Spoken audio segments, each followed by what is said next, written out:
This is going to be my first scaped dirted tank. It's a 40-gallon breeder. Technically, it's my second dirted tank.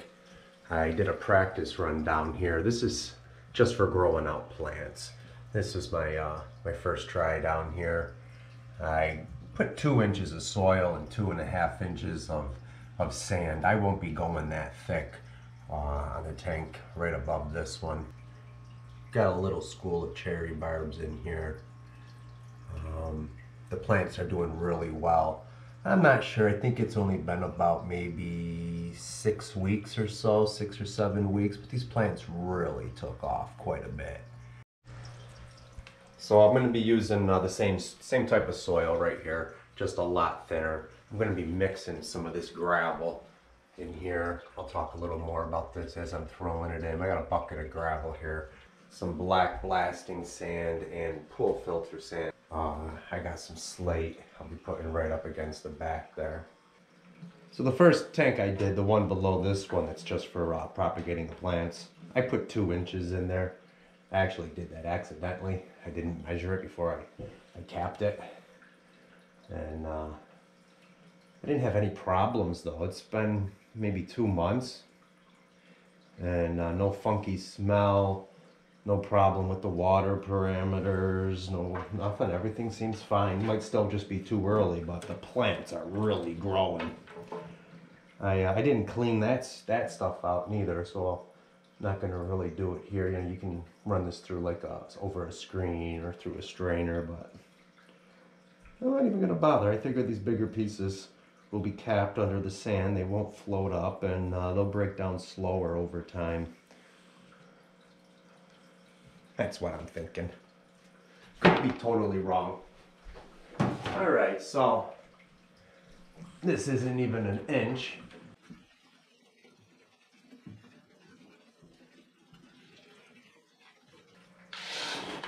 So this gravel here that I'm going to be putting in here, I recycled this out of another one of my tanks.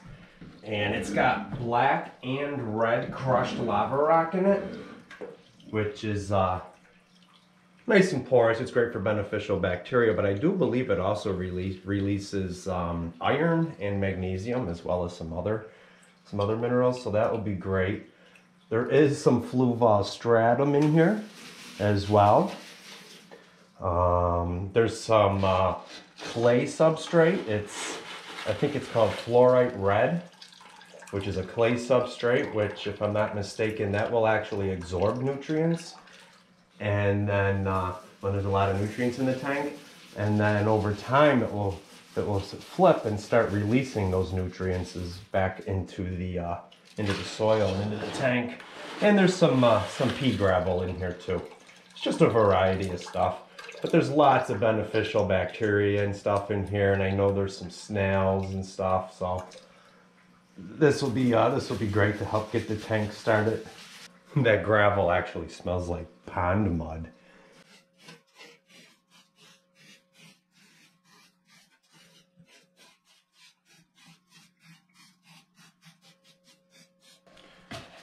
And this is just pool filter sand and black blasting sand.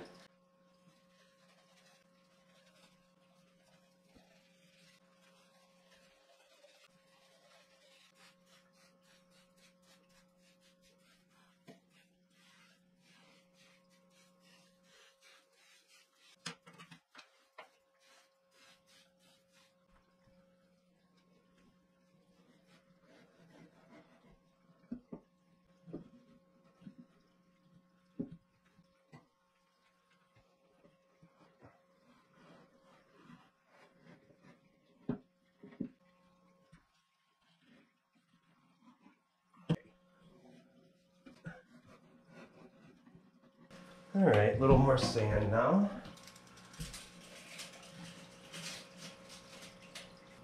So right now with what I got in there, I'm at 1.5 inches.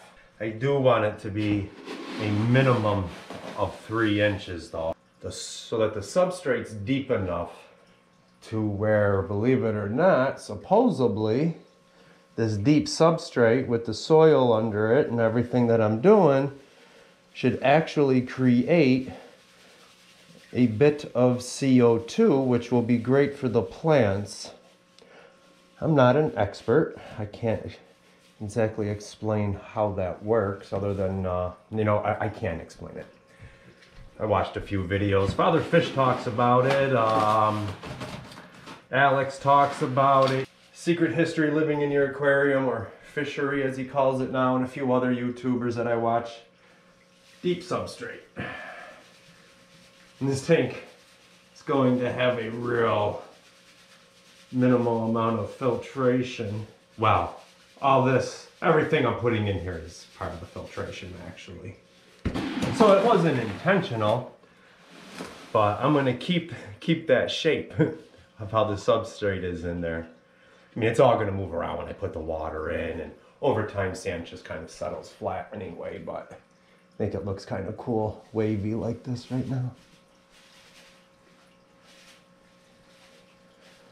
I don't care if I'm a little bit deeper in the back. I actually want it like that.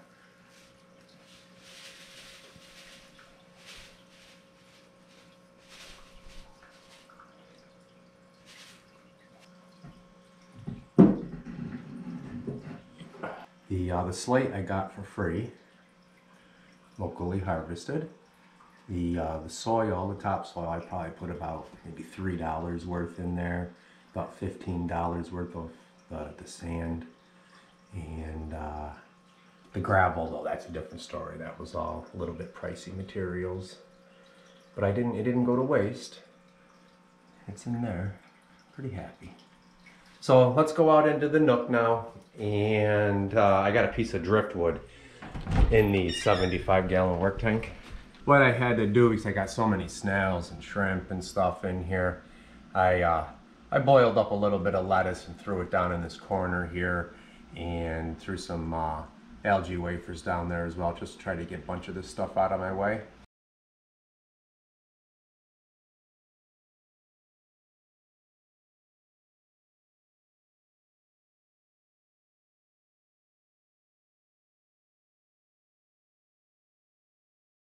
So the interesting thing about this is I didn't plant this moss on here. It just started growing all on its own. Got some more down here too. Pretty cool. I've grabbed a couple of pieces of Anubis out of another tank.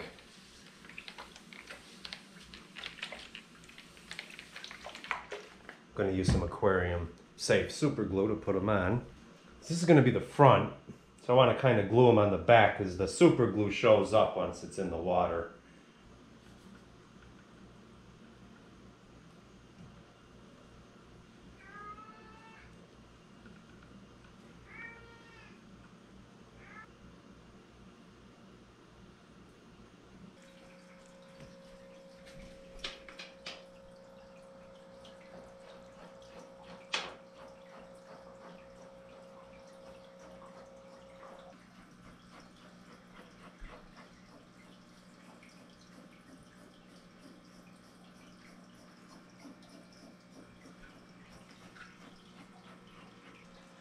Now I'm going to head back out into the nook and grab some plants out of that 75-gallon tank.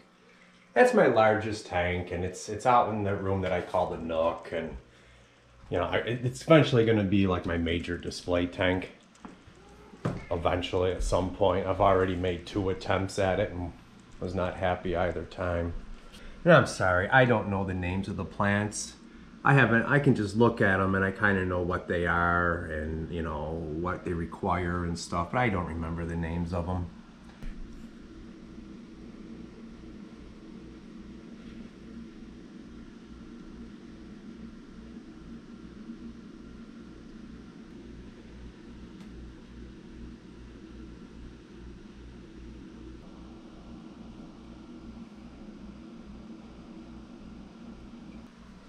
I'm going to leave the roots in. They'll regrow. Eventually they'll be removed out of here though after they get some new growth on them, and I'll put them in that other dirted tank that's just for growing plants. Just grabbing a couple just so I have some variety in that other tank. I don't know if I had the camera with me or not, but this is the tank right here that I pulled some of those Anubis out of.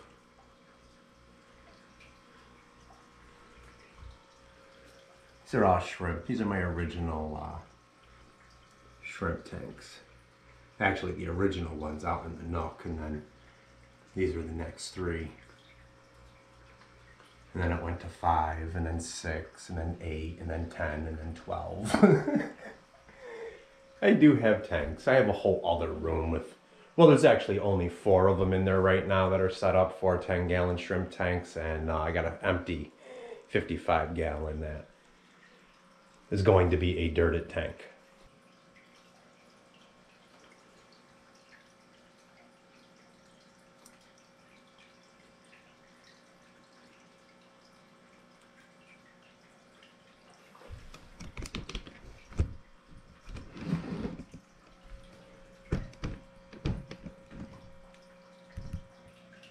Well, I turned the camera around to start planting, but look at what I am doing here. I'm very happy about this. Watch this with these plants right here. It's actually a bunch of them.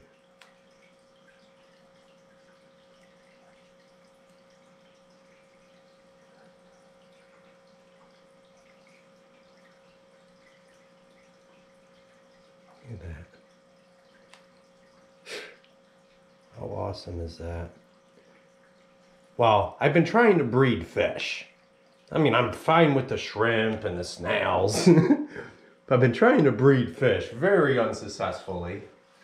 But the plants, I seem to be able to propagate the plants pretty good. I recently got into some DIY CO2 and now the dirted tanks. To be honest with you, yeah, I see a big difference with the CO2, even though it's just DIY. Like this tank right here, it's DIY CO2 in there. And this tank, within just a couple of weeks, exploded in growth. I had to cut it back, and then a few weeks later, it did it again. But the dirted tank seems to be doing almost as well. And I don't got to monkey around with the DIY CO2. I don't know if it's because I have hard water or what, but the diffusers, they just keep clogging up. It's like every few weeks. I asked a fellow YouTuber, what did I do with my tweezers now?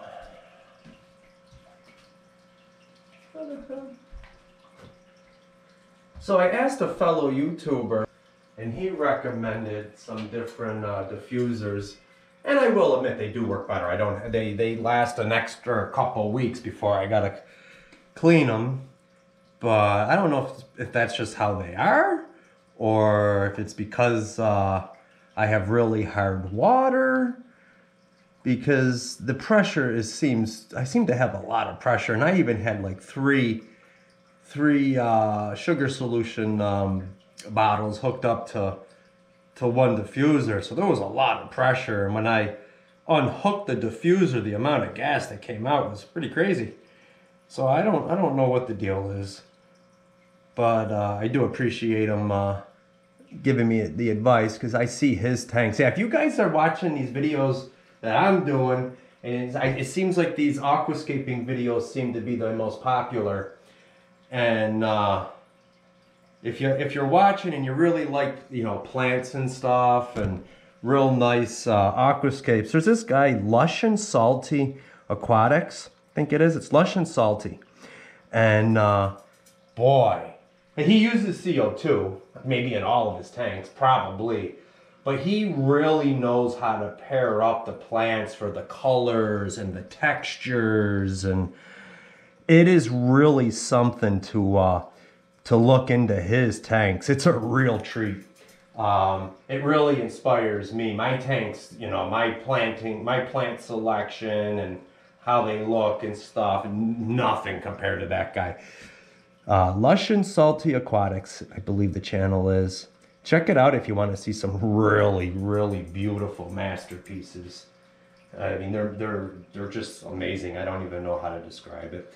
There's a lot of YouTubers out there with really, really nice stuff, but check them out, Lush and Salty Aquatics. You might be surprised at just how beautiful his tanks are. And the fish too, he pairs the fish really nice too, I know, with the colors and everything. It really inspires me.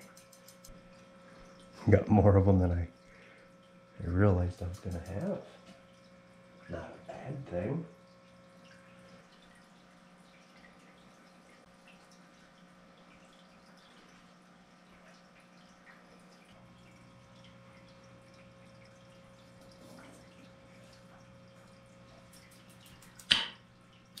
Well, it's not a lot of plants. I don't know how this is going to work, what I'm about to do. I got a bowl of some oak leaves. And I crushed them up, I boiled them, they've been soaking for a few days. I'm going to try to just get some leaf litter into this tank.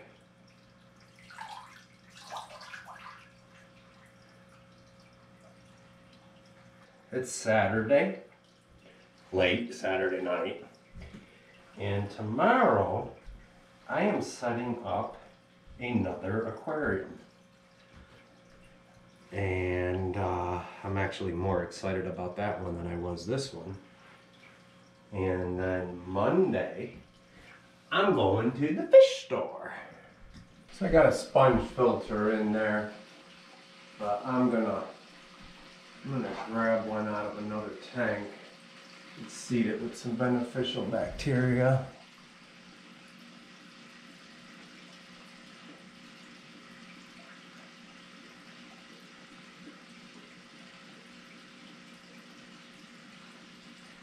And that's how I do it.